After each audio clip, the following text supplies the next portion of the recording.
La malattia di Parkinson è una malattia neurodegenerativa che colpisce circa 200 persone ogni 100.000 abitanti. Questo vuol dire che in un'area come la provincia di Verona, che ha circa 1 milione di abitanti, ci sono circa 2.000 malati. Se oggi la malattia di Parkinson e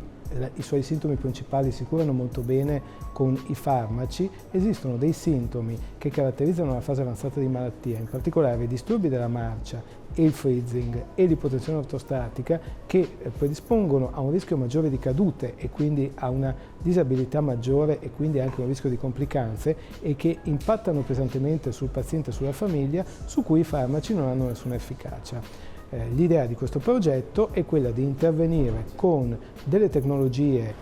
e con un approccio informatico a questo tipo di problematiche per ridurre il rischio di cadute, per ridurre i fenomeni di freezing e per agire, e questo è una progettualità futura, sull'ipotensione ortostatica, nell'ottica di migliorare la qualità della vita, ridurre la disabilità del paziente e ridurre il carico delle famiglie. È un progetto finanziato dalla Regione Veneto nell'ambito del programma sociale europeo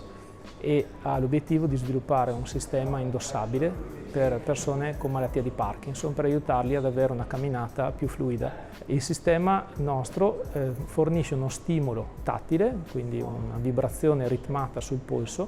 perché è stato studiato dai neurologi, dai fisioterapisti, il fatto che quando la persona riceve uno stimolo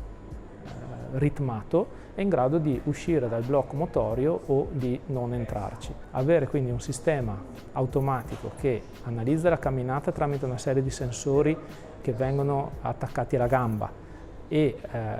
riconosce quando il malato sta per cadere nella fase di blocco, permette di attivare lo stimolo in automatico tramite un braccialetto intelligente, uno smartwatch, che è in grado di dare il ritmo alla camminata proprio per evitare di cadere in questi blocchi motori. Il progetto è stato condotto in collaborazione tra il Dipartimento di Informatica dell'Università di Verona e il Dipartimento di Neuroscienze, Biomedicina e Movimento, e anche la collaborazione di 2 aziende, EDRAB, un'azienda specializzata nei sistemi di monitoraggio e di controllo remoto, e Umatics, che è invece un'azienda specializzata in algoritmi di machine learning.